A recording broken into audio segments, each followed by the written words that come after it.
So that's what we're going to do tonight.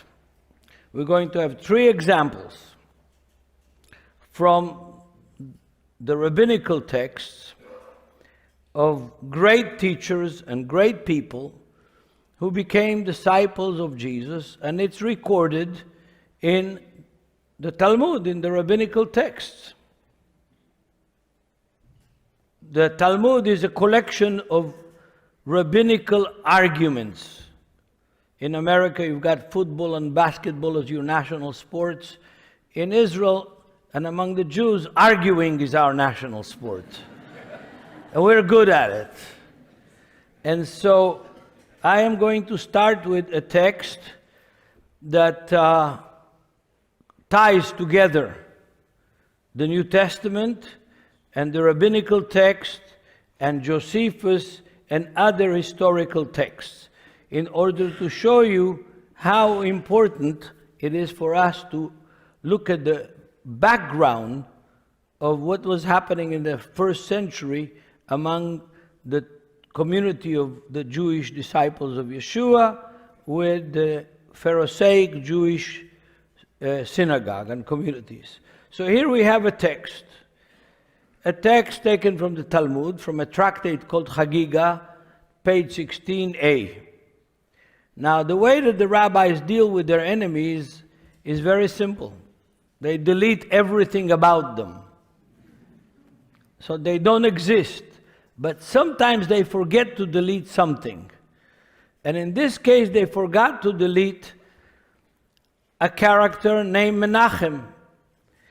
And this text in the Talmud, it says, Hillel and Menachem did not differ. Menachem went forth, Shammai entered. That's all we have in the Talmud about this character Menachem. But Hillel was the head of the Sanhedrin, and the Sanhedrin always had a pair of men at its head, because you can't be a judge in a Supreme Court by yourself. You have to have a balance, another judge that will balance you out if you disagree with you, and that way make justice more visible. So Hillel and Menachem were the Supreme Court judges before the birth of Jesus in Jerusalem in the Sanhedrin. And all it says is Menachem went out and Shammai entered in his place. Hillel and Shammai became a very well-known rabbinical couple at that Supreme Court of the Sanhedrin in Jerusalem. So that's all we have. The only mention of Menachem in the whole Talmud, which is a library of itself. It'll easily fill 2 normal shelves in your library. One set of the Talmud would be 30, 40 volumes, easily. And all you have a mention of this character Menachem is in this one text. That's interesting. So who is this Menachem? It's spelled differently in different English versions. We find in Josephus, the famous historian that was adopted by the Flavian family of Caesars, Vespasian, and then his son Titus, the one who destroyed Jerusalem. They adopted Josephus, who was a Jewish general in the Galilee, and he lost the battle and he became a slave, and they adopted him, and that's why he's called Josephus Flavius. His Hebrew name is Yosef ben Matityahu, Joseph the son of Matthew. But when he was adopted by the Caesars of the Flavian family, he became Josephus Flavius.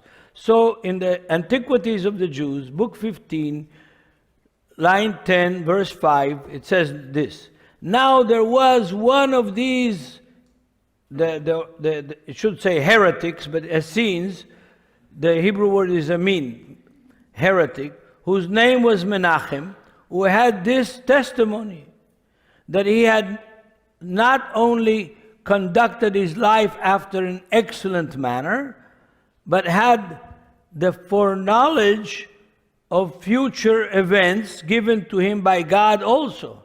This man once saw Herod when he was a child, and going to school, and saluted him, King of the Jews. But he, thinking that either he did not know him, or that he was in jest, put him in mind that he was but a private man. But Menachem smiled to himself and clapped him on his backside with his hand. In America today, he'd go to jail. Slapped him on his backside with his hand and said, however that be, thou wilt be king and will begin thy reign happily, for God finds thee worthy of it. And do thou remember the blows that Menachem had given thee as being a sign of the change of thy fortune. So that's a historical text in a very highly respected Jewish historian in the first century. And so we have a mention of Menachem in the Talmud, a very short mention. Menachem went out and Shammai took his place. And now we have this text in Josephus about the same Menachem who was a friend of Herod during childhood. So we know now, what do we know about Menachem? We know about Menachem that Menachem had a prophetic gift, that he was a friend of Herod during childhood, and that he predicted that Herod will become the king, and that he lived an excellent manner. In other words, a devout manner. Now, this is what we know about Menachem. He was the head of the Sanhedrin. He had a prophetic gift. He was an excellent man, an honorable man, considered a prophet. Now we go to a few hundred years later. The rabbis are discussing the earlier text that we read from the Talmud, from the Mishnah. Menachem went forth and Shammai entered. Now the rabbis have to discuss, what does it mean? Where did he go? Abaye, a rabbi that lived in the 3rd and beginning of the 4th century, says he went forth into evil courses. The word that is used in Hebrew here means he became a Christian. That's what it means. Rabbah, who is Abaye's friend and his kind of sparring partner, said no, he went forth in the king's service. Thus it was also taught, Menachem went forth to the king's service, and there went with him 80 pairs of disciples dressed in silk. Okay, that is a discussion on the earlier text between two rabbis that lived at the end of the 3rd century. In other words, wherever Menachem went, he didn't go alone. He took 160 rabbinical disciples with him, and they were all dressed in silk. In other words, they all did well in the stock market. That's what it essentially means. Now we're reading in the book of Acts. Now in the church that was at Antioch, there were certain prophets and teachers, Barnabas, Simon, who was called Niger, Lucius the Cyrenian, and Menahem, who had been brought up with Herod the Tetrarch and Saul. Oh, that's in the New Testament. And I imagine every pastor and every Christian read the book of Acts at least once in their lifetime, and they didn't stop to ask themselves, who are these men who are the leaders of the church in Antioch? Antioch is the first place that the disciples of Jesus were called Christians. And here is a text that says, who were the leaders of that church? Among the leaders of that church, we find a guy named Menachem, same name. And what do we know about him? That he was a prophet and a teacher of the law and a friend of Herod. So we have three of the ingredients that we find in the Talmudic discussion by the rabbis.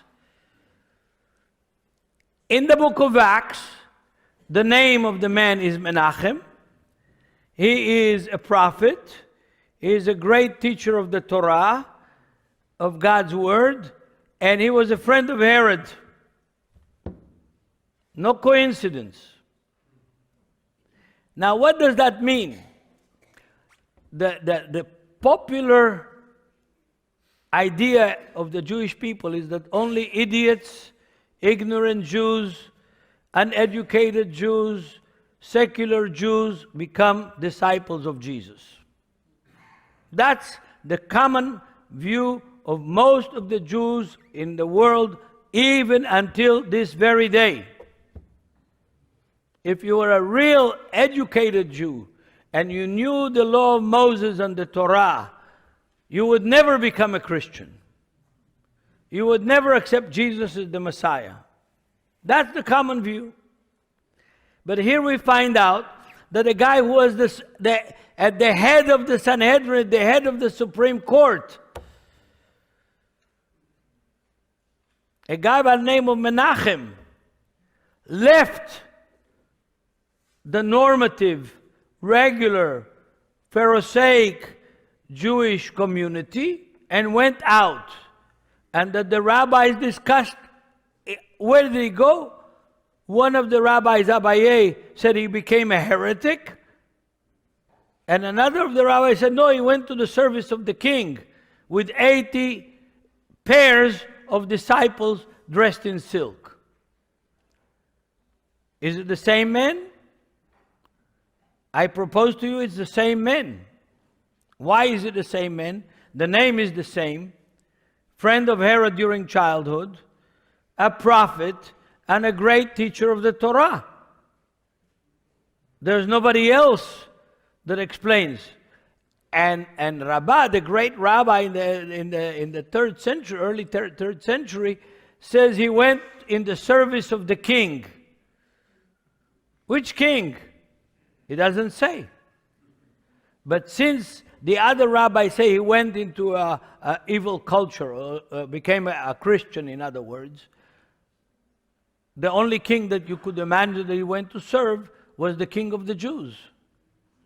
He wasn't the king of the Baptists and the Presbyterians and the Catholics and the Pentecostals. He was the king of the Jews and remained the king of the Jews.